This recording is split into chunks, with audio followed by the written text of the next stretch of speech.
예, 안녕하십니까. 일본의 모 기업에서 그 아키텍처 보안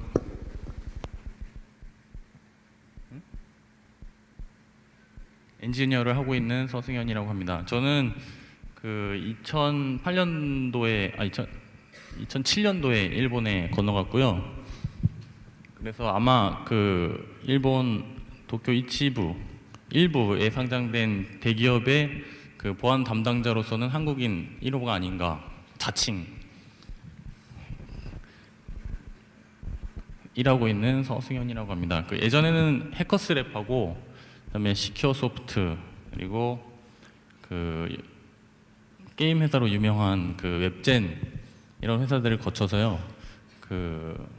일본의 지금은 라인으로 굉장히 유명한 NHN 재팬에 소속되어 있다가 어떤 여러 사정에 의해서 일본의 대기업으로 소속을 바꾸게 되었습니다. 그래서 거기서 하는 일은 서비스하고 플랫폼에 주로 코드 리뷰를 하고 있고요. 코드들은 이제 한국에서는 자바를 많이 쓰시는데 여러 코드를 보고 있습니다. 루비라든지 파이썬이라든지 심지어 이제 펄이라든지 C++, 그다음에 오젝트 C, PHP 플랫폼들 거의 지금 새로운 플랫폼들이나 언어를 공부하면서 리뷰를 하고 있습니다. 저는 이제 요즘에 보안보다는 다이빙에 푹 빠져 있어서요. 다이브 마스터 자격을 따서 주말에 계속 바다에 나가서 다이빙을 하고 있습니다. 갑자기 이 왜 사진을 여기다가 넣는지 제가 다이빙에 대해서 살짝 설명을 하고 그 다음에 본 주제로 넘어가겠습니다. 다이빙 물속에 들어가 보신 분 계신가요, 여기서? 저기 계시네요. 예. 물속 굉장히 신비롭고 아름다운 세상이죠. 니모도 있고, 그다음에 도리라고 하는 녀석도 있고, 그리고 고래도 있고요. 많은데요. 물에 수영도 못하는데 물에 잠수를 하면 굉장히 무섭지 않느냐? 굉장히 무섭습니다. 근데 위험합니다. 그래서 다이빙 할 때는 굉장히 많은 이론을 공부를 하시고 그다음에 보수적으로 물속에 들어가셔야 되는데요. 그래서 거기서 필요한 것들이 이제 다이빙 이론하고 감압병에 대해서 공부를 한 다음에 다이빙을 시작을 하시게 됩니다. 오픈 워터라는 자격을 따시면은 이런 거에 대해서 공부를 하게 되세요. 그리고 감압병이라는 건 뭐냐면 우리가 지상 1기압에서 있을 때는 공기를 마시잖아요. 공기를 마셨을 때는 아무 이상이 없는데 우리는 물고기가 아니라서 20m, 30m 정도 깊게 들어갔을 때는 여러분들 수능 다 치셨죠? 그럼 거기 나오잖아요. 압력이 세지면 기체들은 어떻게 됩니까? 압력이 강해지면 기체가 어떤 상태로 변하는지 아시는 분? 액체로 변하죠. 수능을 다 안 보셨나 본데요. 액체로 변합니다. 액체로 변한 상태의 기체들을 우리가 마신 후에 그 상태에서 다시 지상으로 올라오게 되면 액체 상태의 주로 이제 질소를 얘기하는데요. 질소들이 공기 기포가 돼서 여러분들 혈관 속에 돌아다니게 됩니다. 그러면 혈관을 막아요. 피가 돌아다니는 혈관을 막아요. 뇌라든지 심장이라든지 아니면 다리라든지 그런 기포들이 굉장히 위험 요소로 다이빙에서는 취급이 되고 있는데요. 그거를 막자고 만든 테이블이 있습니다. 이 테이블에 맞춰서 다이빙을 하시면 그런 감압병에 걸리지 않게 다이빙을 하실 수가 있어요. 그리고 이 테이블은 누가 만들었냐면 미국의 이제 레크레이션을 다이빙을 주도하신 분이 만들었고요. 원래는 이것보다 더 좀 센 테이블이 있어요. 미 해군을 기준으로 한 테이블이 있습니다. NOAA라고 하는 테이블이 있는데요. 거기는 이제 지금 밑에 보여드렸던 테이블보다 굉장히 더 오랜 시간, 더 깊은 곳을 잠수를 할 수 있게 테이블이 만들어져 있어요.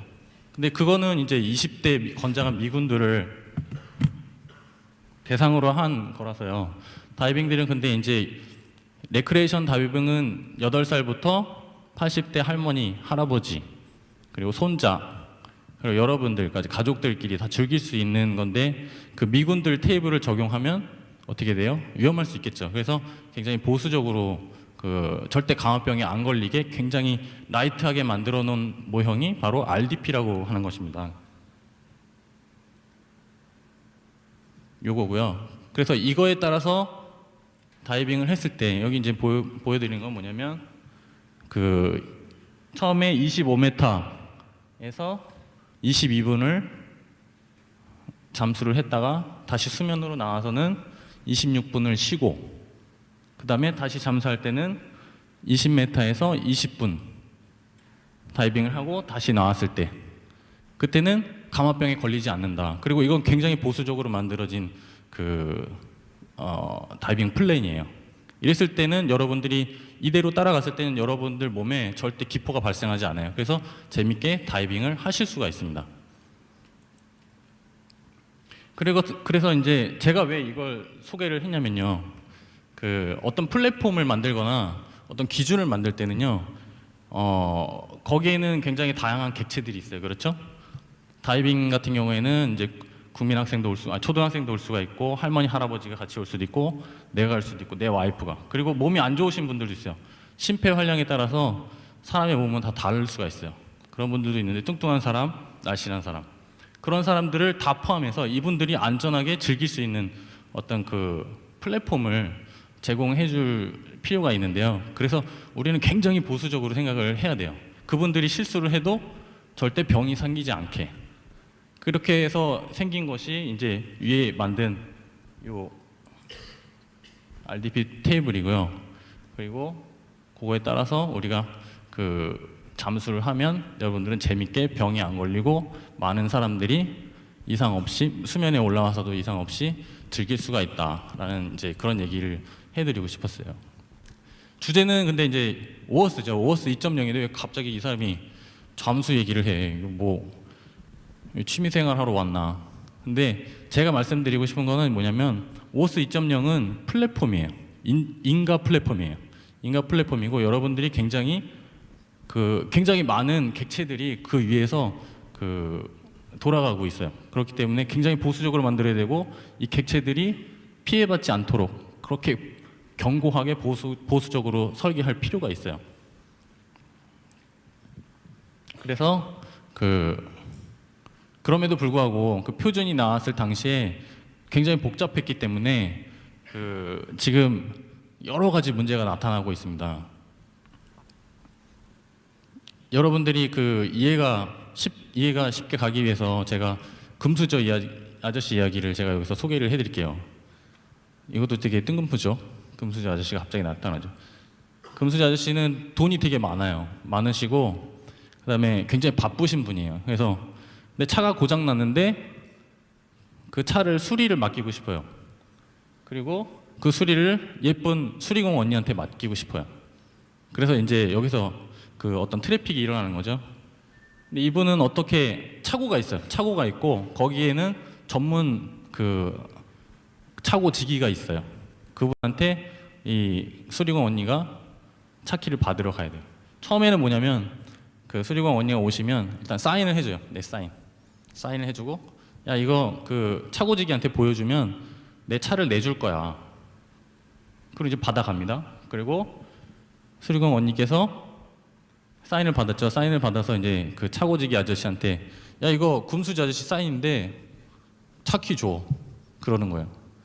근데 차고 아저씨는 하나 더 봐요. 그 사인 말고도 이분이 정식으로 예를 들면 현대차다 현대차, 기아차다 기아차 그러면 인증을 받은 수리공인지 그거를 체크를 하시는 분이에요.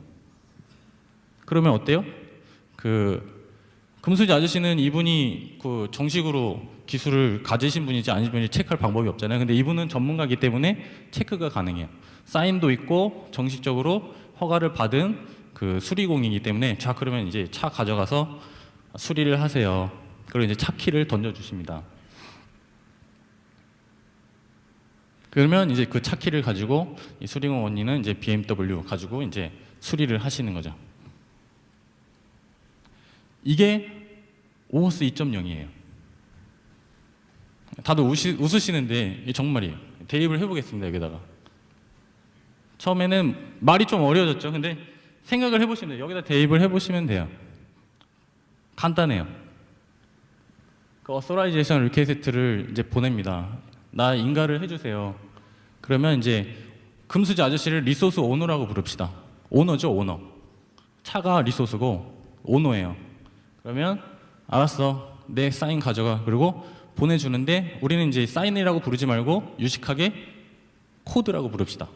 코드를 가져갔어요. 그리고 이 코드를 가져간 그 수리공 원인데, 수리공 원인도 이제 유식하게 우리는 이제 클라이언트라고 부를게요. 왜 되게 세련되졌죠? 클라이언트. 그리고 이 그 정식으로 인정받은 수리공이라고 하는 거를 그 보여주기 위해서 이분이 이제 그 인증서라고 하면 좀 되게 어려운 말로 들리시겠는데요. 그 인증서를 우리는 클라이언트 시크릿이라고 부를게요. 아까 현대차를 예를 들었는데 죄송합니다. BMW입니다. BMW에서 인증된 그 수리 인증 장인입니다. 그래서 그거를 사인하고 아저씨의 사인인 코드하고 클라이언트 시크릿을 저 차고지기 아저씨는 이제 우리는 프로바이더라고 부를 거예요. 프로바이더 아저씨한테 주는 거예요. 주면 거기서 차키를 주는데 한번 이제 인증을 하고 이 코드하고 클라이언트 시크릿이 있으니까 너 이제 인증된 애니까 내가 그럼 너한테 차키를 줄게. 차키를 준다고 해서 뭐를 줍니까? 억세스 토큰이라고 해서 주는 거예요. 억세스 토큰은 우리 그 어느 뭐 웹 개발을 하시거나 아니면 이제 쉽게 그 접할 수 있는 단어죠. 억세스 토큰. 그러면 이제 토큰을 가지고 이런데 접근할 수 있고 내가 뭐 아이디 패스를 통과했을 때 받는 어떤 키구나라고 해서 그렇게 생각을 하시면 될 거예요. 그래서 이분이 이제 그 BMW 차를 갖고 나오는데 차 시동을 걸고 문짝을 뜯어보고 바퀴를 떼보고 이렇게 하는 거를 우리는 이제 API 리퀘스트라고 부를 거예요. API 리퀘스트. 그러면 제가 리소스 서버, 이 BMW 자체는 이제 리소스 서버인데 리소스 서버가 이제 리스폰스를 적당하게 주겠죠. 이게 바로 이 오호스 2.0이에요. 아직까지 감은 안 오시죠? 왜 이 짓을 하고 앉아 있나? 사실 오호스 2.0의 가장 취약점은 뭐냐면요, 복잡하다는 거예요. 굉장히 복잡해요. 단순히 지금 여기서 설명을 한 거는 그 클라이언트가 컨피덴셜인 경우에 컨피덴셜인 경우에 제1타입인 어소라이제이션 코드 플로우의 한 장면입니다. 그럼 전혀 감이 안 오죠? 이 다이빙부터 계속 무슨 얘기를 하는 거야. 가장 큰 문제는 복잡하다는 거예요. 그리고 써야 되는 변수라든지 아니면 기억해야 되는 그 표준 그 인가 시스템에서 모바일 장치라든지 아니면 웹 브라우저라든지 아니면 어떤 그 장비라든지 이런 것들이 많이 붙는데 그런 걸 어떻게 다 그 한 번에 인증을 해줄까, 인가를 해줄까 라는 데에서 굉장히 복잡한 표준이 생겼어요. 그리고 그거를 해석하고 구현하는데 그 문제가 항상 발생을 합니다. 어느 시스템이든지.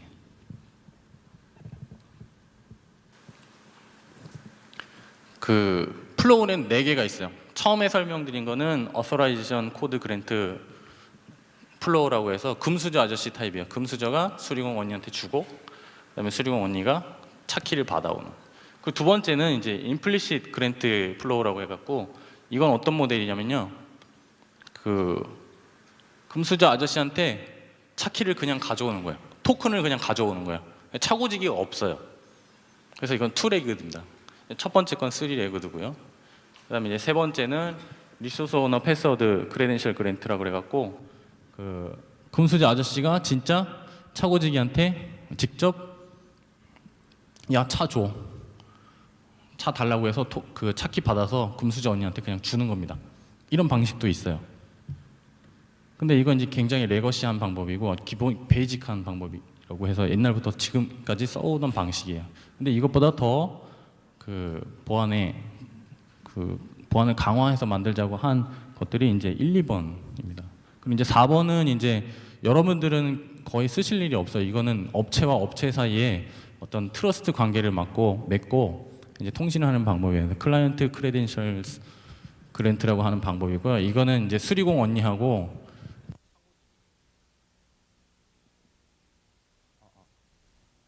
차고지기 아저씨하고 내연의 관계에 있어요. 둘이 사귀는 거예요. 그래서 어떤 인증이 필요가 없어요. 이렇게 이해를 하시면 될 것 같습니다. 그리고 이제 클라이언트 타입이 굉장히 많아요. 제가 아까 말씀드렸지만 우리는 지금 이제 스마트 시대에 살고 있잖아요, 그죠? 그래서 앱도 써야 되고요, 웹도 써야 되고요, 그 다음에 그 웹 서버에 있는 웹 어플리케이션도 써야 되고요.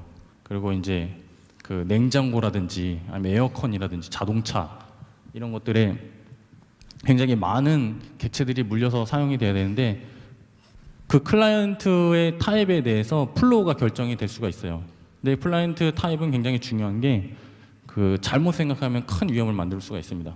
예를 들어서 그 앱이라든지 브라우저 어플리케이션들 이거는 퍼블릭 클라이언트라고 합니다. 우리는 공개된 어떤 자유스럽게 쓸 수 있는 클라이언트라고 해서 아까 그 네 가지 유형 중에서 쓸 수 있는 거는 임플리시트 플로우 하고요. 그다음에 리소스 오너 패스워드 플로우 두 가지만 쓸 수가 있습니다. 그리고 어소라이제이션 코드 같은 경우에는 컨피덴셜 클라이언트이기 때문에 컨피덴셜 클라이언트의 경우에는 이제 어소라이제이션 코드 플로우나 클라이언트 크레덴셜 그 플로우를 쓸 수밖에 없습니다. 이렇게 정의가 돼 있는데요. 이게 정의된 표가 지금 없어요. 표준에는요, 그 드래프트 표준이 OS 2.0 드래프트 표준에는요, 표준 그리고 예전에 드래프트였죠. 거기에는요 이렇게 테이블로 친절하게 설명돼 있지 않아요. 그냥 다 말로 써 있어요. 그러다 보니까 해석하는 사람 나름이에요. 그래서 구현할 때 굉장히 그 엉뚱하게 구현해 버리는 그 경우가 종종 나타납니다.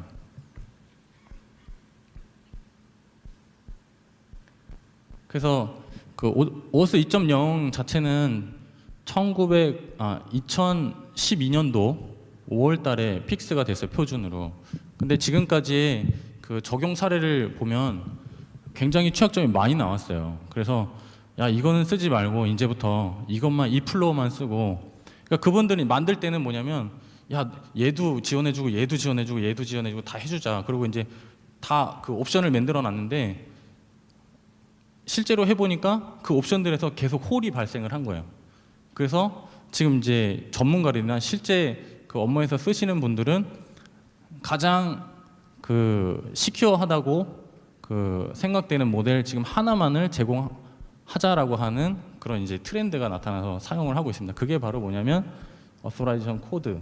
이거는 이제 아까 그거였죠. 그 금수저 아저씨 모델 있죠. 그거예요. 그리고 이제 첫 번째나 세 번째, 네 번째는 우리가 거의 쓸 일이 없고요. 레거시로부터 이제 빠져나오자라고 해서 우리가 이제 1, 2번을 만든 거고, 그다음에 2번은 이제 파트너사끼리 하는 경우이기 때문에 여러분들 일반인들은 사용할 일이 거의 없고요. 그래서 1번, 2번을 쓰는데 1번 같은 경우에는 문제가 굉장히 많이 나온 케이스예요. 그래서 지금은 이제 그 지원을 하지 말자라고 하는 거죠. 예를 들면 이제 두 개를 다 지원했을 때는요, 아까 다이빙의 예를 했겠지만 미군 모델이 되는 거예요. 야, 너 40m에서 한 6시간 있어도 돼. 왜냐면 우리는 감압 챔버가 있으니까 너 들어가면 이거 기압 다 뺄 수 있어. 그 질소 다 뺄 수 있어. 그렇게 하고 내준 거예요. 그러면 어떻게 돼요? 어린이라든지 할머니 들어가면 바로 죽죠. 그죠? 그래서 그런 경우가 발생할 수 있기 때문에 우리는 더 보수적으로 생각을 해서 2번만 사용을 하자라고 하는 이제 얘기가 지금 나오고 있어요.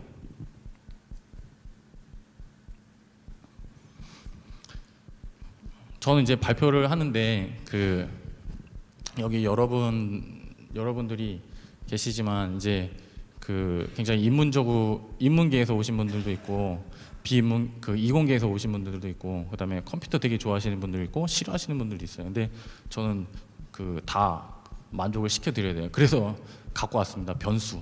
여러분들이 좋아하는 변수와 리퀘스트를 가져왔어요. 하나하나 살펴볼게요. 그 금수저 아저씨 모델에서 변수를 한번 보겠습니다. 처음에는 뭐냐고 하면 그 처음에 뭐라고 했죠? 사인 주세요. 사인 주세요라고 할 때 첫 번째 리퀘스트는 맨 위에 보이는 하나, 둘, 셋, 넷, 다섯 개 변수를 가지고 우리가 리퀘스트를 요청을 합니다. 인가해 주세요. 사인 주세요. 그래서 리스폰스 타입은 이제 authorization 코드라고 해갖고 그냥 단축해서 코드라고 그 픽스를 해서 던져줍니다. 그리고 클라이언트 아이디. authorization 모델은 뭐냐면 그 우리가 프로바이더한테 나 이런 서비스를 만들고 싶은데 나를 인증할 수 있는 뭔가를 줘. 그래서 받는 게 클라이언트 아이디하고 클라이언트 시크릿이라고 하는 페어를 받아요. 근데 처음에는 클라이언트 아이디만 써요. 처음에 사인 달라고 할 때는 클라이언트 아이디를 넣고요. 그 다음에 리다이렉트 URL. 그 금수저 아저씨 모델에 그 차고지기 있죠. 차고지기. 우리 스티브라고 부릅시다. 그 스티븐의 주소를 줘야 되는 거예요. 스티븐의 주소를 가서 그 아저씨한테 코드를 주는 거예요. 걔가 이제 웹서버로 구현할 땐 웹서버로 나타나지 서버로 나타나는데요. 걔 주소를 주고요. 그 다음에 이제 여기서 그 스테이트라고 하는 변수가 이제 또 뜬금포 변수가 또 하나 나오는데요. 이거는 이따가 또 설명을 해드릴게요. 이거 왜 들어가야 되는지. 이거 옵션이에요. 그리고 스코프라고 하는 게 스코프는 뭐냐면 여러분들 이게 오어스 2.0이 페이스북이라든지 구글에서 지금 적용이 돼서 그 여러분들 사용하고 계시는데요. 어떤 때 보면 이제 뭐 스마트폰 앱 같은 거 가입할 때 페이스북 로그인 같은 거 눌러서 여러분들 가입하잖아요. 그죠? 근데 거기에 뭐가 나와요? 동의서 나오죠. 여러분 이메일 쓸게요. 여러분들 친구 리스트 쓸게요. 그리고 그다음에 여러분들 사진이나 이런 거 쓸게요 라고 나오죠. 그런 거에 대한 동의예요. 범위를 여기서 한정을 하는 거예요. 그래서 여기서 봤을 때는 이메일하고 당신 생년월일을 쓰겠다. 허용을 해주세요. 예를 들면 이제 BMW에 바퀴가 고장 났는데 다 쓸게요가 아니고 나 바퀴만 쓸게요. 바퀴만 허용해 주세요 라고 하는 거예요. 그래서 던져줬어요. 그리고 이제 사인이 날라오겠죠. 그러면 이제 프로바이더에서 그걸 보고 이제 아 그래 그러면 내가 프로바이더 이제 내가 그럼 코드를 그 사인을 너한테 줄게. 그리고 스테이트라고 하는 이제 또 변수도 하나 옵션으로 찍어서 넘겨줍니다. 그러면 이제 액세스 토큰 리퀘스트가 일어나는데요. 그 다음에 여기서는 이 코드 가지고 할 수 있는 거는 별로 없어요. 여러분들은 이거 코드만 가지고 여러분이 차 문 열고 이런 건 못 하잖아요. 그죠? 그래서 실제적으로 그 키를 받아와야 되는데 그 키 받아올 때 여기다가 뭐를 넣냐면 그랜트 타입하고 우리는 어서라이제이션 코드 타입이고 그 다음에 클라이언트 아이디 이거고 그 다음에 나를 증명할 수 있는 그 뭐죠? 클라이언트 시크릿 아까 그 페어 있다 그랬죠? 그 키를 넣어주고 그 다음에 이제 최종적으로 그 사인 아저씨 사인인 코드를 넣어주게 됩니다. 코드를 넣어주고 그래서 요청을 하면 그때야 이제 그 키가 날라오는 거예요. 그 프로바이더에서.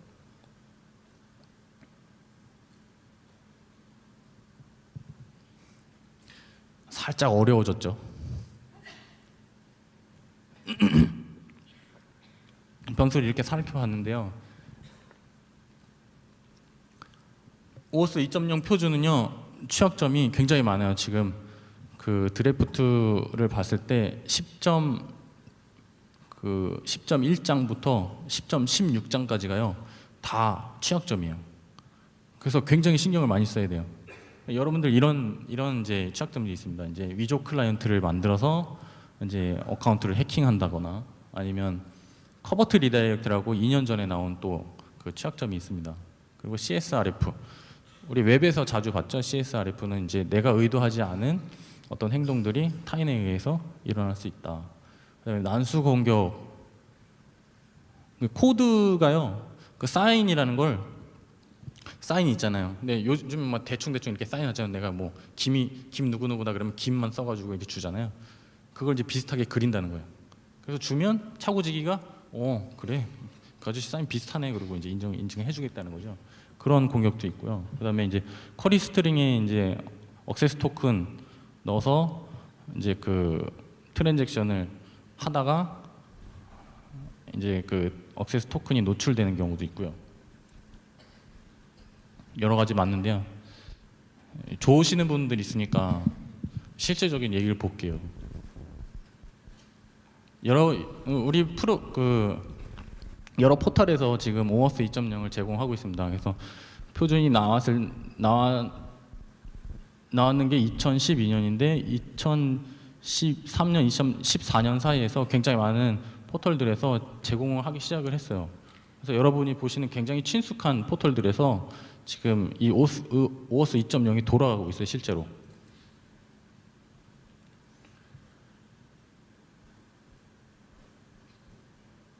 그래서 이제 매뉴얼만 보시면 여러분들 이제 돌아다니면서 매뉴얼만 보시면 아까 여기 제가 지금 여기 변수 보여드렸죠? 변수들 보여드렸는데 변수들 확실히 이해를 하시고 이 매뉴얼만 보시면요 어떻게 해킹할 게 다 나와요.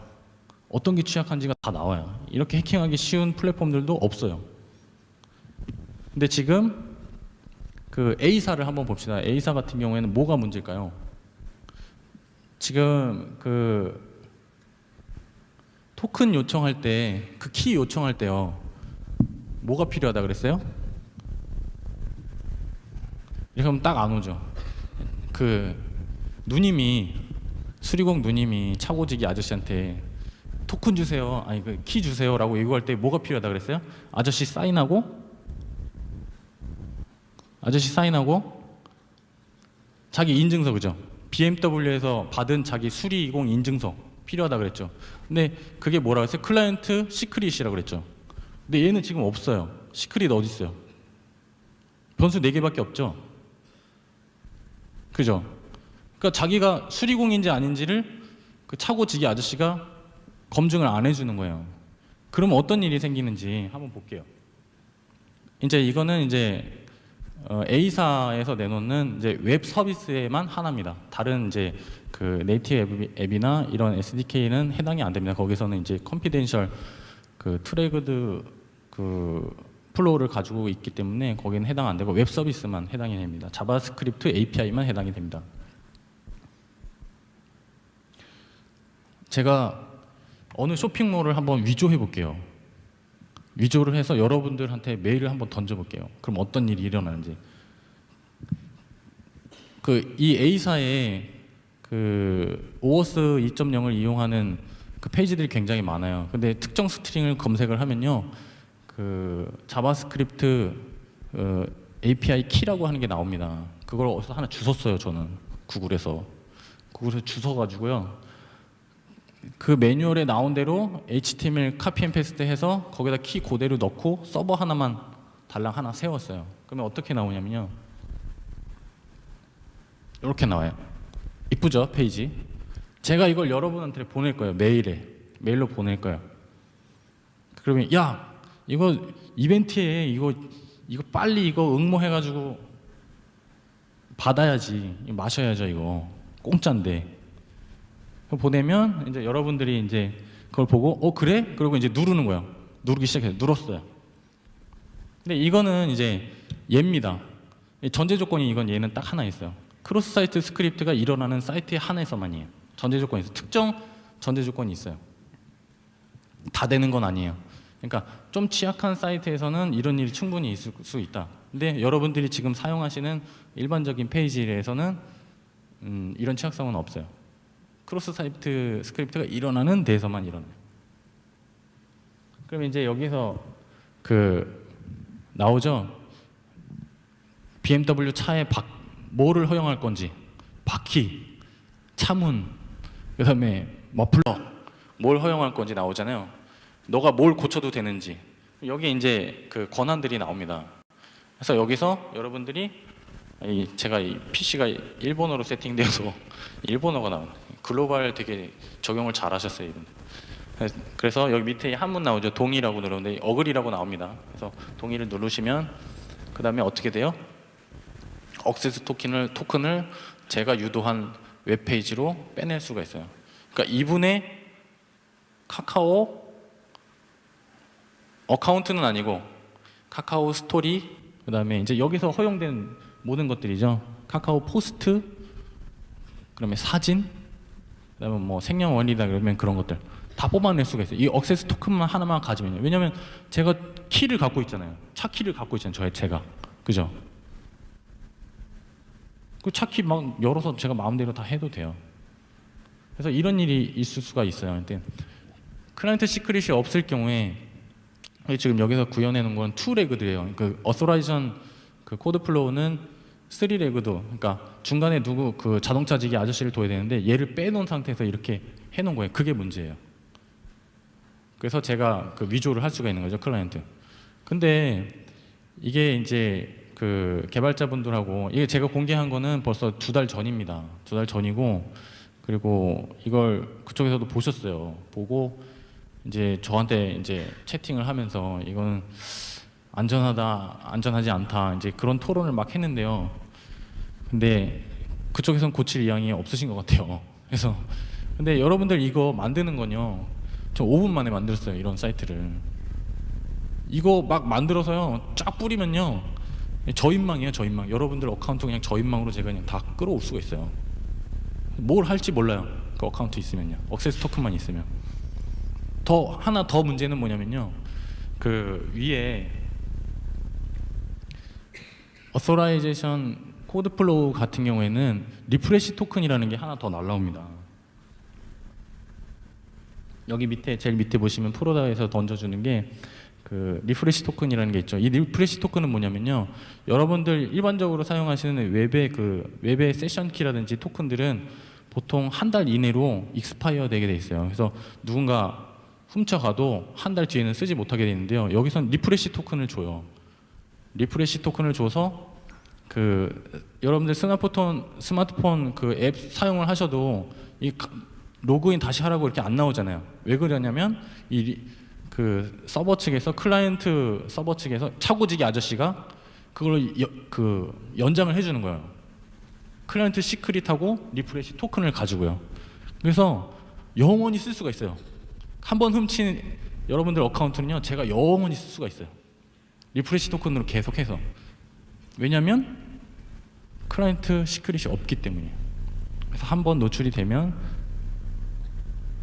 노출된 피해자가 굉장히 오랜 시간 당할 수가 있다. 그분들은 그냥 토큰만 계속 리프레시 하면서요, 여러분들은 카카오 못 들은 걸로 해주십시오. A사에 여러분 못 들으셨죠? 우리는 이제 5초간 타임 슬립을 한 거예요. 그죠? 그래서 A사가 가진 그 서비스는 계속 사용을 하시는데, 저는 뒤에서 리프레시 토큰을 계속 돌리면서 여러분들 사진 뭐 올라오는지 제가 계속 보는 거예요. 비밀이라도 이메일 어떻게 바뀌었는지 뭐 계속 볼 수가 있는 거예요. 그래서 저 같은 경우에는 이제 다이버입니다. 굉장히 보수적으로 생각을 해야 되는 사람이고, 그리고 저도 실제로 오어스 2.0을 저희 회사에도 제공을 하고 있어요. 그리고 제가 코드 리뷰를 직접 하고 있어요. 굉장히 보수적으로 만들지 않으면 나중에 피해자가 늘 수가 있습니다. 어떤 식으로 피해자가 늘 수가 있어요. 그래서 굉장히 신중하게 접근을 해야 된다. 저는 이제 그렇게 생각을 합니다. 고치실지 안 고치실지는 저는 그 상관 안 해요. 어차피 저랑 상관이 없어요. 저는 일본에 있기 때문에. 그리고 이제 여기서 또 하나 문제점은 뭐였냐면요, 그 스코프를 사용을 안 했었어요. 스코프를 사용하지 않고 그냥 동의만 하면 거기 있는 이제 그 리소스들을 다 내주는 그런 케이스로 됐었어요. 근데 요즘에 패치가 됐어요. 제가 비행기를 타고 딱 도착했을 때 그 전체 메일로 날라왔어요. 패치됐다고. 겨우 2달 만에 패치가 된 거예요. 스코프를 제대로 설정을 안 해주시면요, 그 내가 게임 로그인만 하고 싶은데 게임 로그인 하면서 여러분들 뭐가 털려요? 사진이라든지 여자친구랑 공유하고 있는 어떤 그런 비밀스러운 뭐 채팅이라든지 채팅은 모르겠는데 아무튼 그런 그 프라이버시에 관련된 그런 메모라든지 이런 것들이 다 털릴 수가 있다는 거죠. 나는 로그인만 하고 싶었어. 난 게임을 하고 싶었을 뿐인데 내가 왜 그걸 다 줘야 되냐고. 그래서 스코프를 제공을 해 주셔야 되고 거기에 제공을 하실 때는 항상 사용자의 동의를 받으셔야 돼요.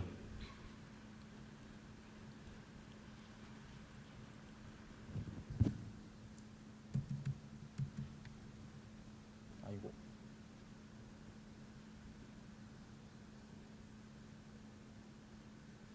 지금 오프라인이 됐네.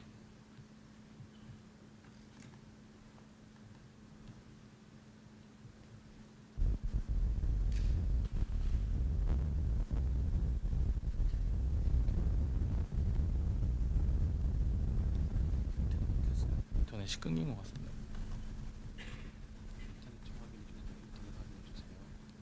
아니 제 저기에 붙어 있어가지고요. 제 IP로 붙어 있어가지고 이걸로 가능하겠습니다.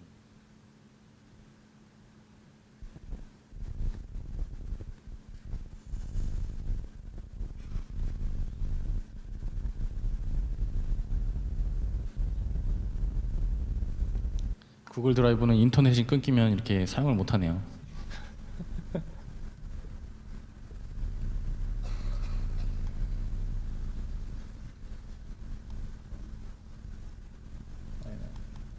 이걸로 하겠습니다.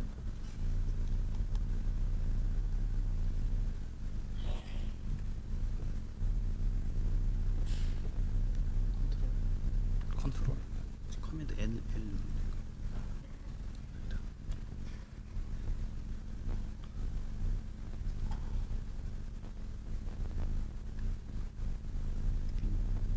네, 이걸로 대체를 하겠습니다. 제가 구글 드라이브를 쓰는데 그 와이파이를 갖고 왔는데 와이파이가 지금 배터리가 나가서 지금 인터넷이 끊겼습니다. 죄송합니다. 지금 PDF로 다시 대체를 해서 사용을 하겠습니다.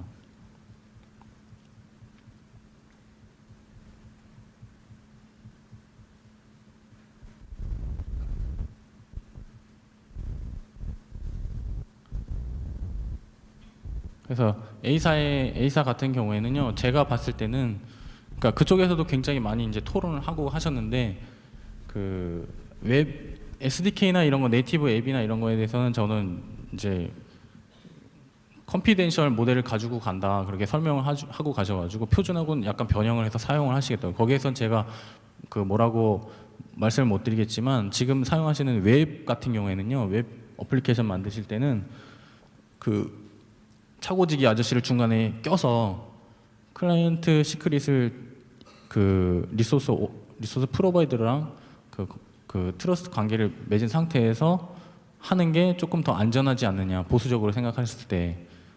그래야지 위조 클라이언트를 막아서 아까 저처럼 그 리프레시 토큰 돌려서 뒤에서 계속 보는 이제 그런 사고는 막을 수 있지 않느냐. 이제 저는 그렇게 생각을 합니다. 그리고 이제 스코프 관련된 거는 이제 패치를 하셨으니까 패스를 할게요. B사로 갑시다. B사는 더 재밌는 버그가 있었어요. 지금 보이시나요? 여기 지금 중요한 거는 피해자님이에요. 피해자님. 이거 둘 다 제 어카운트예요. 저는 그 A사나 B사나 C사나 D, E사까지 다 제 어카운트로 테스트를 했기 때문에 법적으로 문제될 건 아무도 없어요. 여러분들 어카운트 해킹 하나도 한 거 없으니까요. 전 책임이 없습니다. 다 제 어카운트예요. 다. 이 회사 같은 경우는 저는 2개의 어카운트를 사용해서 테스트를 했습니다. 피해자님이라고 하는 이제 어카운트를 만들어서 했는데 여기는 문제가 뭐냐면요. 어소라이제이션 코드 플로우를 사용하고 계시고 다른 거 다 좋아요. 근데 그 금수저 아저씨 사인 있죠. 사인이 너무 베끼기 좋아요. 그냥 김이야, 김. 그냥 김이에요. 그래서 이걸 그냥 내가 예상할 수가 있는 거야. 아, 이렇게 비슷하게 쓰면 되겠지. 그렇게 생각하시면 돼요. 그거 가지고 그 수리공 언니한테 주고 그리고 이제 토큰을 가져오는 거죠. 근데 그게 이제 5자리 숫자였다는 거예요. 5자리 숫자 같은 경우에는요, 여러분 요즘에 그 해킹 기술이 굉장히 많이 클라우드 기술이 굉장히 많이 발달해서요. 제 후배 같은 경우에는 서버가 전 세계 180대 갖고 있어요. 180대에서 리퀘스트 1000개씩만 날려도 몇천 개씩 털 수 있습니다. 그렇죠? 한두 시간만 돌려도. 5자리 숫자는요 정말 그 깨기 쉬운 숫자예요, 여러분들. 그게 이제 몇 번 트라이를 하면 이게 걸리고 그다음에 이제 그 제한이 걸리고 이런 게 없었어요, 여기는. 그래서 계속 돌릴 수가 있는 거예요. 그래서 난수를 여러분이 그냥 찍어 맞춰서 던지면 어떻게 되느냐. 여기 이제 나쁜 놈님이 있어요. 나쁜 놈님이 이제 그 코드를 이제 예상을 하는 거야. 아, 이 정도면 되겠지 하고 이제 막 그 프로바이더에다가 막 날리는 거예요. 실제로 날렸더니 어떻게 됐느냐. 이분 나쁜 놈님 계정이잖아요. 세션이잖아요. 근데 지금 여기서 갖고 온 거는 뭐예요? 피해자님 리소스를 가져왔어요. 이분 사진하고 그다음에 여자친구하고 같이 어디 놀러 간 거, 그다음에 무슨 회의 기록, 뭐 파일 이런 거 다 가져올 수가 있었어요. 안 좋죠. 이 난수 공격에 의한 그 공격은 그 오어스 2.0에도 실제로 써 있었어요. 근데 이거 조금 많이 안 읽으신 것 같아요. 몇 자 이상으로 엔트로피를 줘라라고 하는 부분이 있었는데 거기에서 구현을 조금 미스를 하신 것 같아요. 근데 지금은 이거 어떻게 되겠습니까? 패치됐습니다. 이제 이런 난수 안 생겨요. 이것도 최근에 패치됐어요. 저 오기 전에. 그래서 이 회사들을, 한국 회사들은 패치하는데 다들 2개월씩 걸리는구나. 참 굉장히 사이클이 느리네. 그런 생각이 듭니다. 제가 다니는 회사 같은 경우에는 제가 보고를 하면요, 한 2, 3일이면 다 고쳐지거든요. 티켓이 나와서 개발자들이 막 올리고 그 다음에 커밋하고 그 다음에 머지 하는데 3일밖에 안 걸려요. 근데 우리는 너무 느린 것 같다. 그 생각이 조금 아쉽고요. 그리고 제가 이렇게 보고를 해도요, 조용히 고치시고 저한테 연락도 안 해주세요. 제가 2개월 전에 이걸 공유했다 그랬잖아요. 근데 크레딧도 안 주세요. 고맙다는 말도 안 하시고 조용히 고치시고 이 문제 없어요. 그냥 이거 넘어가시더라고요. 근데 이제 뭐 아쉽지는 않습니다. 저 어차피 일본에 있으니까요. 예전에는요, 제가 한국에서 일할 때는요 이런 거 발표하지도 못했어요. 왜냐면 이런 회사들이 결국에는 그 돈을 가지고 있어요. 여러분들을 고용할 가능성이 찬스가 많아요. 그래서 제가 이렇게 함부로 얘기하면은 그분들이 화를 내서 저를 이제 고용을 안 합니다. 그러면 제가 어떻게 굶어 죽어야죠. 근데 제가 일본에 있으니까 이제 이건 자연스럽게 이렇게 자연스럽게 이제 말씀드릴 수 있는. 그리고 어차피 패치가 됐잖아요, 그죠? 패치가 됐으면 뭐예요? 여러분들은 더 안전한 세상에 사시는 거잖아요. 저로 인해서. 그분들은 뭐 화가 나셨을지 어떨지는 상관없습니다. 만 패치가 됐으니까 결론적으로 박수를 한번 주셔야 되는 거 아닙니까?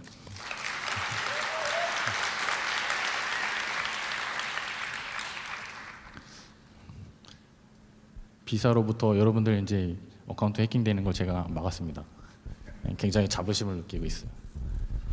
그리고 비사의 또 하나 더 문제는 뭐냐면요, 그 억세스 토큰을 쿼리에 붙여서 사용하는 예를 그 첫 번째로 제가 봤어요. 여기서 URL에 억세스 토큰이 날아다니는 건 굉장히 안 좋습니다. 지금 이제 굉장히 다양한 우리가 스마트 세상에서 살고 있는데 그 여기서 매뉴얼에서는 뭐냐면은 피치 못할 경우에 억세스 토큰을 써서 그 헤더에다 원래는 이제 그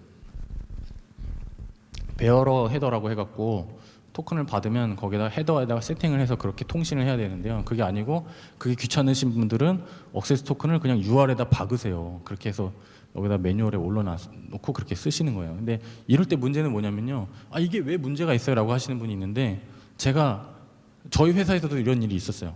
그래서 그 당장 패치를 했었는데요. 저희 회사 무슨 회사냐면요, 여러분들 그 밀려나서라고 아십니까? 예, 오타쿠들 굉장히 많으시네. 예, 공부 안 하시고 게임만 하시나 봅니다. 웹게임이에요. 웹게임. 그거는 이제 스마트폰 게임이 아니고 웹게임인데 카드를 이제 그 로타리 그 돌려가지고 과금을 하고 거기에 이제 내가 이런 카드로 이제 적을 무찔렀어 하고 이제 그런 게임들인데 걔네들 같은 경우에는 제가 이제 굉장히 좋은 카드를 뽑았어요. 100만 원 과금을 하고 좋은 카드를 뽑았어요. 기분이 좋잖아요, 그죠? 그래서 야 이거 내가 뽑았어. 그리고 URL을 긁었어요. URL을 긁고 어디다 올려요? 클리앙에다 올렸어요. 만약에 예를 들어서 딱 올렸어요. 이거 내 카드 좀 봐. 그리고 딱 올렸어요. 근데 거기에 뭐가 붙어 있어요? 억세스 토큰 붙어 있어요. 그 100만 원짜리 카드가 거기 붙어 있는 거예요. 그러면 거기 있는 유저들이 다 클릭해서 들어가잖아요. 그 사람 정보가 다 나오는 거죠. 그 카드 먼저 본 사람이 갖는 거죠. 100만 원짜리인데 중고나라에 나오겠죠. 그러면 그래서 유저 인터랙션에 의해서 그게 노출이 될 수가 있어요. 그리고 두 번째는 뭐냐면 여러분들 그 URL 그 쿼리들은요.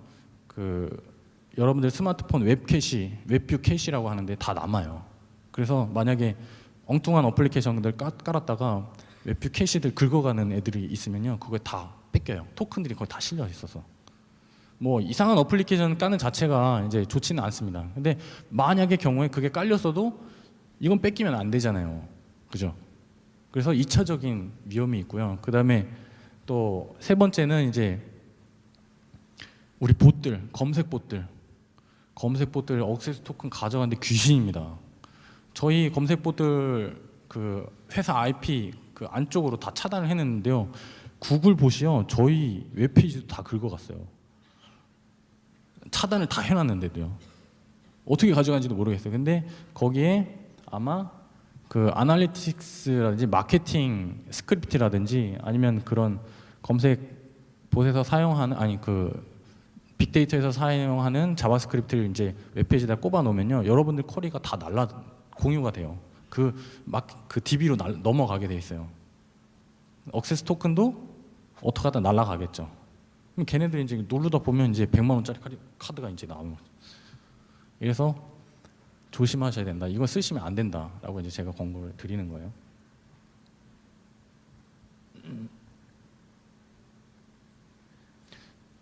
억세스 토큰 쿼리에 붙여서 쓰면 안 좋다라고 제가 지금 계속 역설을 하는데 오어스 2.0의 제일 안 좋은 점은 임플리시트 플로우라고 하는 데서 억세스 토큰을 웹에서 쿼리에다 붙여서 씁니다. 얘도 그러니까 바보예요. 바보 표준이에요. 그래서 이거 쓰지 말자고 하는 사람이 굉장히 많아요, 요즘에. 그런데 B사에서는 지금 아주 그냥 당당하게 야 이거 표준이니까 우리가 제공을 하고 있어 라고 멋지게 지금 여기다 써놓고 계시죠. 근데 대부분 일본 사이트에서, 일본 SNS에서는요 임플리시트 제공하는 거 한 곳도 없습니다. 제가 다 봤는데요, 없어요. 한국에서만 일부 이렇게 제공을 하고 계세요. 이미 위험하다고 판단이 그 사례가 몇 군데 나왔었고요. 그래서 그게 공유가 돼서 다 차단을 했어요. 안전하다고 한 그 어소라이제이션 코드 플로우가 있는데 이거 지원해줄 필요 없어요. 그거대로 구현을 하면 돼. 걔는 뭐든지 다 인증을 수행할 수가 있기 때문에 구현하는 게 조금 시간이 걸릴 뿐이지 인증할 수 있기 때문에 그것만 제공해 주시면 돼요. 이거 제공해 줄 필요가 없어요. 그래서 아까 말씀드렸던 1번 그 난수 해킹하는 거고요. 그다음에 임플리시트 그랜트는 지원하지 않는 게 좋다. 그다음에 억세스 토큰 쿼리에다 붙여서 쓰지 마시라고 권고를 제가 하고 싶습니다. 근데 어디서 이렇게 보시고 제가 이제 공유를 하면 어디서 보시고 조용하게 패치를 열심히 하시는 분들은 하시는데 또 안 하시면 또 골치가 아프죠. C사 넘어가겠습니다. C사는 지금 아까 여러 가지 이제 보여드리면서 여러분들도 이제 눈이 날카로워지실 거예요. 그죠? 인증을 요청하는데 변수가 3개밖에 없어. 2개가 빠졌네. 그죠? 스코프하고 여기서 스테이트를 사용을 안 합니다. 근데 스코프는 아까 말씀을 드렸잖아요. 권한에 관련된 동의를 받는 이제 그런 변수인데 여기서는 사용을 하지 않고 있는데, 근데 이제 스테이트를 사용하지 않았을 때의 문제점을 제가 말씀을 드릴게요. 우리는 스테이트를 사용하지 않았을 때 공격될 수 있는 거를 그 취약점을 CSRF OOS 2.0의 그 유니크한 CSRF라고 명칭을 하고 있습니다. 어떤 일이 일어나는지 제가 보여드릴게요. 이제 일본어로 돼 있어요. 근데 여러분들 한자 공부 조금 하셨을 거예요, 그죠? 중국이 옆에 있잖아요. 중국이 옆에 있고 일본도 있고. 근데 여러분 한자를 하셔야 돼요. 그래서 한자 공부하시라고 조금 여기다가 카피 앤 페스트를 했습니다. 여기선 뭐냐면요, 예를 들면 일본에서 되게 유명한 저기가 누가 있나요? 되게 섹시하고 유명한, 여러분들 여기 계신 오타쿠 분들 꽤 아실 것 같아요. 누가 있죠? 아이돌. 모르시는 척하면서 다 뒤로 다 보시잖아요, 그죠? 아무튼 유명한 아이돌이 있어요. 근데 그 유명한 아이돌에 예를 들면 SNS라든지 그런 걸 어떤 아저씨가, 기분 나쁘게 생긴 아저씨가 보고 싶어. 얘 권한을 내가 차지하고 싶어. 그래서 지금 이제 작당 모의를 하는 겁니다. 처음에 어떻게 하냐면요, 공격을 할 때 어떻게 하냐면요, 이거 조금 달라요. 여러분들이 생각하시는 CSRF하고 웹의 CSRF하고 조금 달라요. 거꾸로 된 모양이에요. 이 아저씨가 뭐를 하냐면 먼저 어소라이즈한 리퀘스트를 먼저 받아놔요. 그 코드를 먼저 받아놓습니다. 받아놓고요, 그 다음에 그 링크를 갖다가요 이 아이돌한테 보내는 거예요. 이 아이돌한테 보내면 어떻게 돼요? 이 아이돌이 눌러가지고 들어가면 내 SNS네. 내 SNS예요. 뭐 페이스북이라든지 구글이라든지 내 SNS인데, 그래? 그러면 자, 이제부터 내가 샤워도 하고 화장도 했으니까 셀피를 한번 찍어서 한번 올려볼까? 셀피를 찍고 올립니다. 어디 올라가요? 이 아저씨 리소스에 올라가는 거예요. 무슨 말인지 아시겠어요? 이 아이돌의 리소스, 뭐 사진이라든지 메모 저장한 곳에 아저씨가 그걸 뺏어 오는 게 아니고 미리 함정을 파놓는 거예요. 자기 그 스토리지에다가 이 아이돌의 세션을 연결하는 거예요. 그래서 이 아이돌이 올린 셀피라든지 사진이라든지 남자친구하고 찍은 거라든지 이제 이게 여기에 이 아저씨가 볼 수가 있게 되는 거예요. 근데 이거 뭐 셀피 정도 이거 올리는 거 뭐가 위험해라고 하시겠죠, 그죠? 근데 여기서 생각에 전환을 한번 더 해봅시다. 이거 자기 금융 어카운트라고 생각을 해봅시다. 뱅킹 어카운트예요, 이거. 그럼 어떻게 했어요? 저분이 돈을 입금을 했는데 어디로 들어가요? 이 아저씨 구자로 들어가는 거예요. 그럼 어떻게 됐어요? 리스크가 확 올라가죠. 셀피야 뭐 노출될 수 있는 거지. 맨날 연예인 노출되는데. 근데 그 은행의 구자는 말이 달라요, 이거는. 그래서 이렇게 역으로 CSRF 공격이 일어날 수가 있다. 그래서 자기가 한번 함정을 파놓으면 여러 사람들이 자기 구자에 돈을 때려 넣을 수가 있는 거예요. 송금을 할 수가 있는 거예요. 그럼 자기가 받아서 이제 ATM에서 뽑아서 쓰면 되죠. 제가 제일 걱정하는 건 뭐냐면 금융권에서 OOS 2.0을 사용을 시작을 하는 거예요.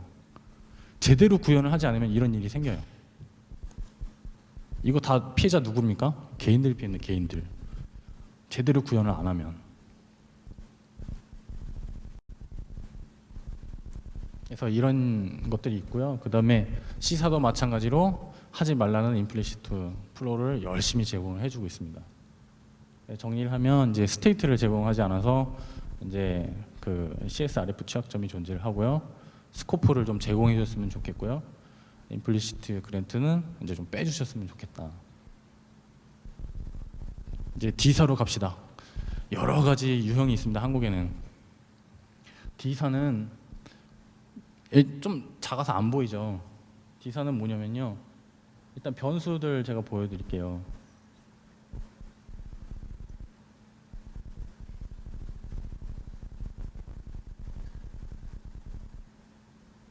요거 뭐냐면요, 클라이언트 시크릿이에요. 억세스 토큰하고요, 클라이언트 시크릿을요 그냥 웹에다가 날리라는 거예요. 헤더 쓰기 어려우신 개발자님들 이거 쓰세요 하고 정말 편의를 많이 제공해 주셨는데요. 이거는요 서버도 날아가는 거예요. 이거는 클라이언트 시크릿이 노출됐을 때 위험은 뭐냐면요, 클라이언트 시크릿만을 가지고도 여러분들이 클라이언트 차고 안에 차가 뭐가 있는지, 차종이 뭐가 있는지, 이 차 언제 뺄 건지 이걸 다 여러분들이 컨트롤할 수가 있어요. 서버를 컨트롤할 수가 있어요.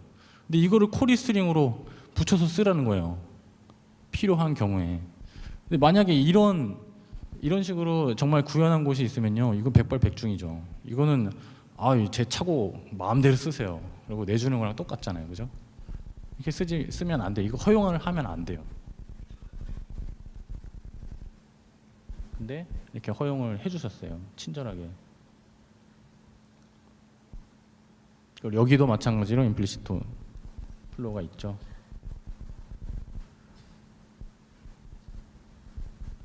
여기도 마찬가지로 이제 딱 보시면 아시겠죠? 변수 딱 4개밖에 없네요. 스테이트 변수가 없네요. 그죠? 그러면 이거 CSRF 공격 가능하겠죠?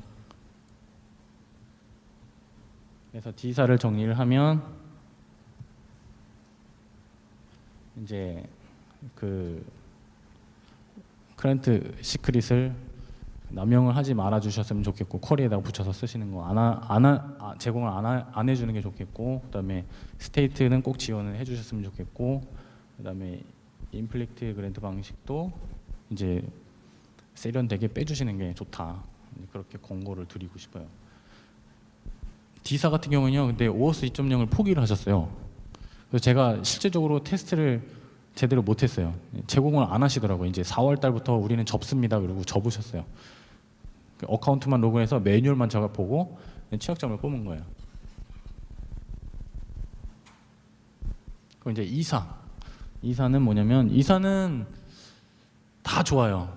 다 좋았어요. 다 좋았는데 거의 이제 뭐 100점 만점이라고 하면 거의 90점이에요. 다 잘 해놨어요. 잘 해놨는데 이제 스테이트 코드를 만들 때 난수를 만드셔야 되는데 난수 되게 대충 만드셨어요. 대충 이제 자바스크립트의 매스 함수라고 있는데, 얘는 난수 엔트로피가 그렇게 암호학적으로 좋은 엔트로피를 갖고 있지 못한데도 불구하고 편의상으로 만들어서 쓰시고 있어요. 근데 제가 이제 조금 더 봤을 때는, 꼼꼼히 조금 더 봤을 때는 이거는 이제 웹 크립토 API라고 하는 게 지금 제공이 되고 있는데, 웹 브라우저에서 그걸 쓰시면 이제 암호학적으로 조금 더 안전한 난수를 만드실 수 있지 않느냐, 그리고 공고를 살짝 해드리고 싶은 게, 안 써도 상관은 없는데요. 그래서 이제 대책 부분에 넘어갈게요. 대책 부분은 이제 프로바이더는 뭘 해야 되냐면 굉장히 많죠. 어소라이션 코드에 충분한 엔트로피를 부과해 주자. 아까 5개짜리 숫자 있죠? 그거 쓰지 말고 굉장히 긴, 최소한 32 영문자, 아스키 영문자 이상은 써주자. 클라이언트의 스테이트를 꼭 지원해 주자. 그래서 CSRF가 안 생기게. 그리고 스코프를 적용을 해서 제대로 그게 뭐라 그러죠? 자기 리소스, 사용자의 리소스들을 최적으로 사용할 수 있게 해주자. 권한별로 이렇게 나누는 게 중요합니다. 이거 한번 클릭했다고 뭐 거기 있는 리소스 전부 쓰게 해주면 안 됩니다. 그리고 URL 쿼리에 액세스 토큰이라든지 클라이언트 시크릿이라든지 노출을 하지 말자. 임플리시트 그랜트 플로우는 허용을 해주지 말자. 어소라이션 코드 플로우만 사용을 하자. 그리고 웹 클라이언트 경우에는 3레그드의 클라이언트 시크릿을 꼭 사용을 해서 리프레시 토큰으로 계속 뒤에서 훔쳐보는 사람들을 방지를 하자. 위조 클라이언트를 만드는 사람들 방지를 하자. 그리고 G는 뭐냐면요, 지금 OOS 2.0 그 표준에서요 조금 더 확장된 모델들이 요즘 조금씩 나오고 있습니다. 이게 생각보다 보안에 그렇게 그 좋은 모델이 아니었다라는 거 사람들이 인식을 시작했어요. 그래서 거기에서 조금 이제 그 보안이 강화된 드래프트가 요즘에 나오고 있는데요. 그래서 그 코드 교환을 위한 증거 키 스펙이라고 하는 또 다른 그 표준이 있습니다. 그래서 그거를 적용하자. RFC 7636이라고 하는 게 있어요. 저희는 이제 이걸 사용을 하고 있는데요. 이거는 그 오어스 일본의 그 뭐라고 하죠? ITF 멤버이신 분이 이걸 제안을 해서 지금 사용을 하고 있어요. 이게 굉장히 그 보안성이 있는 모델처럼 보여요. 제가 보기에는요. 그리고 이제 프로바이더, 그러니까 포털들은 이걸 지켜야 되고, 그다음에 클라이언트는 그러면 아무거나 다 해도 좋느냐? 아닙니다. 클라이언트라는 건 이제 그 수리공 언니, 수리공 누님도 그 열심히 보안을 생각을 해갖고 구현을 해줘야지 사용자가 피해를 그 입지 않는데요. 스테이트를 꼭 검증을 하자. 이게 스테이트를 만들어서 서버에 보내고 그 다음에 얘가 다른 사람 세션하고 그 중복되지 않는지 클라이언트에서 체크를 해줘야 되는 거예요. 그 아까 그 CSRF 공격이 없으려면 그 체크를 해줘야 되는데 정말 많은 클라이언트에서 그걸 미싱하고 있어요. 지금 그거 체크를 다 빼먹고 있었어요. 왜냐하면 OS 2.0 자체가 굉장히 어렵기 때문에 정확히 이해를 못하고 구현을 하시는 거예요. 그리고 두 번째는 이제 억세스 토큰 클라이언트 시크릿을 프로바이드에서 저렇게 여러분 사용하세요라고 해도 절대 사용하시면 안 됩니다. 클라이언트에서 그건 구현을 하는 거예요. 그렇게 사용하시면 안 되고, 그다음에 역시 임플리시트 플로우를 제공을 해줘도 클라이언트가 똑똑한 클라이언트면 사용하시면 안 돼요. 그리고 이제 아까 커버트 리다이렉트라고 하는 취약점이 있었는데요. 2014년에 나온 거는 그 조금 과정이 길어요. 그래서 여러분들이 한번 그 살펴보시면 좋겠어요. 오픈 디렉터라고 어떻게 생긴 거냐면 여러분 그 사이트에 그 리다이렉트는 이퀄 뭐뭐뭐 해서 다른 사이트로 넘어가게 하는 그런 그 페이지들 있죠. 그런 페이지들 만들어 놓으면 얘하고 결부돼서 억세스 토큰이 노출될 수 있는 버그가 있었어요. 그래서 그걸 오픈 디렉터를 만들지 말자라고 하는 게 하나 더 있습니다. 그리고 제일 중요한 거는요. 적절하게 보안을 제공해주지 않는 프로바이더는요. 믿지 말아야 돼요. 그거 쓰지 말아야 돼요.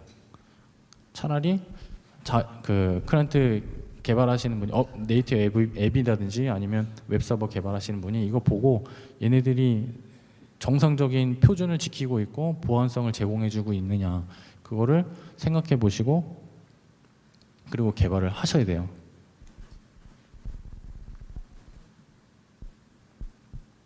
시간이 꽤 많이 지났어요. 제가 앞에서 잠수 얘기를 하는 바람에 꽤 많이 잡아먹었네요. 오랜만에 발표를 하다 보니까 좀 버벅거리네요. 거의 10년 만에 지금 발표를 하는 중입니다. 그래서 그 여기 위에 코드 교환을 위한 증거키 스펙이라고 있는데요. 요거는 아마 시큐인사이드 홈페이지에 자료가 공유될 건데요. 관심 있으신 분은 이걸 한번 그 보시기 바랍니다. 열독을 해서 자기 걸로 만드시길 바랍니다. 나중에 이쪽으로 가지 않을까 생각을 싶은데요. 코드 버리파이어하고 코드 챌린지를 사용을 해갖고 그 어서라이전 리퀘스트나 억세스 토큰 리퀘스트에 코드 버리파이어, 코드 챌린지를 넣어서 그 토큰들이 중간에 빠져나가도 서버에서 이게 그 뭐라고 해야죠? 제대로 된 토큰이 제대로 된 그 인증 트랜잭션이 아니구나라고 인식을 할 수 있는 그 구현이 들어가 있어요. 그래서 이걸 한번 참고해 보시면 좋을 것 같고요. 제가 생각엔 이게 제일 그 모범 오어스 그 구현이 될 것 같다라고 생각하고 있고요. 그다음에 아까 스테이트를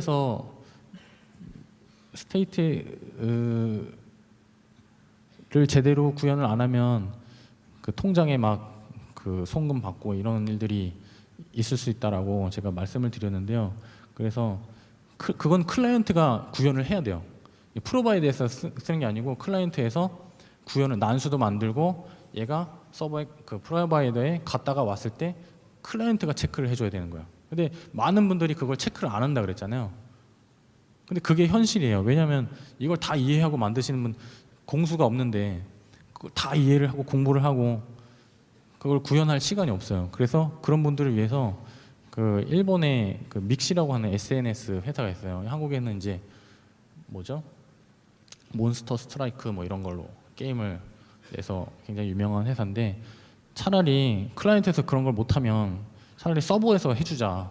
그래서 서버에서 구현을 했어요. 얘네는 확장 모델이에요. CSRF 공격은 이걸 쓰면 막을 수가 있어요. 클라이언트에서 아무것도 안 해도 돼요. 그냥 그 매뉴얼에 카피 앤 페스트만 해서 쓰시면 돼요. 그래서 이런 것도 있으니까 한번 참고해서 보셨으면 좋겠고요. 그리고 발표는 이 정도로 하고요. 원래는 제가 이거 슬라이드 원래는 20페이지밖에 없었어요. 처음에 공개한 버전은 20페이지인데 자꾸 뒤에서 딴지를 거시더라고요. 야, 이게 나는 이게 맞다고 생각하고 너는 틀린 것 같았는데 저는요 6개월 동안 계속 이 한 OS 2.0만 소스 코드부터 패치부터 제가 계속 해오는데 틀릴 수가 없거든요. 그래서 그러면 증명을 해드릴게요. 그리고 지금 여기 있는 그 메뉴에 있는 그 뭐죠? 위조 클라이언트하고 이제 어카운트 해킹하는 거나 이런 거는 원래는 안 하려고 그랬는데요. 그분들이 자꾸 야, 아닌 것 같아. 이건 괜찮은 것 같아. 그럼 이걸 한번 보세요. 여기 이렇게 위험하게 사용되면 이게 사용자한테 피해가 갈 수 있어요. 이게 만들어서 보여드린 거예요. 그러다 보니까 시간이 좀 길어졌습니다. 원래는 한 30분만 하고 30분은 제가 이제 10년 동안 일본에서 겪은 이제 일본 보안 회사라든지 보안에 이제 다들 관심이 있잖아요.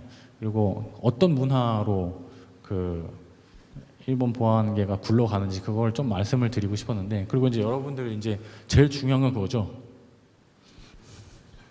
이거죠, 이거. 제일 궁금하잖아요, 그죠?